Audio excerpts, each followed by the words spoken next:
మనం గోతుల్లో మార్కింగ్ చేసేటప్పుడు చాలా జాగ్రత్తగా తీసుకోవాలి. ఎందుకంటే స్టార్టింగ్ మార్కింగ్ కాబట్టి దాని మీద బేస్ అయ్యి రాడ్ బెండర్ రాడ్ దించుతారు కాబట్టి కొంచెం జాగ్రత్తగా అనేది మనం మార్కింగ్ చేసుకోవాలి.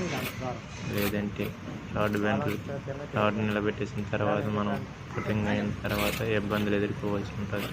రాడ్ సైడ్ అయిపోవడం, అదేవిధంగా తర్వాత స్ప్రింకిల్ అనేది పట్టవలసి ఉంటుంది. ఈ విధంగా మనం మార్కింగ్ చేసినప్పుడే ఆ మార్కింగ్కి బేస్ అయ్యి